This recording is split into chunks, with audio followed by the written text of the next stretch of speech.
The Daily Telly paying tribute to a shark victim, home now in the ocean. Of course, I refer to Mark Sanguinetti of Bilgola Plateau on Sydney's northern beaches. He was mauled by a 4.5 metre shark. The front page splash is this mice plague. Is it a mice plague or a mouse plague? We'll discuss that shortly, Tanvir. But mice on the march is the headline. Sydney residents should prepare for a spring mouse offensive with the plague of rodents infesting the bush heading towards the city. By hitchhiking on trucks and in food pallets, mice have already been sighted in the western suburbs.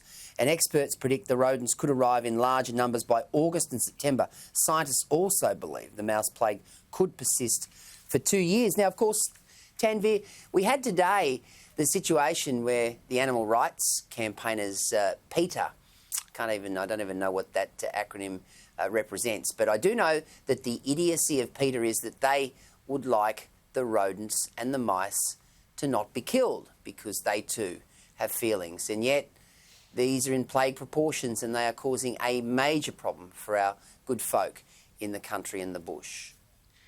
Well, this is becoming a major story right throughout the state, Peter. Like they're heading towards the ACT and now they're heading into Sydney, and they've multiplied en masse. Now, I was reading a CSIRO expert essentially alluding to just their reproductive capacity. They can exponentially increase their numbers, and the weather, even in the cold, there's a chance in the cold that their numbers will fall.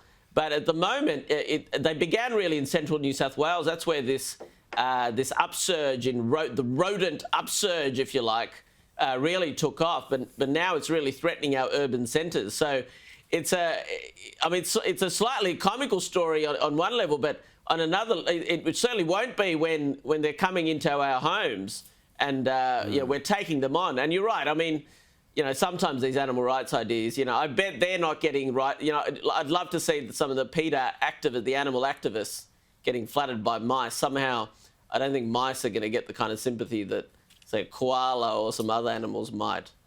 Yeah, indeed.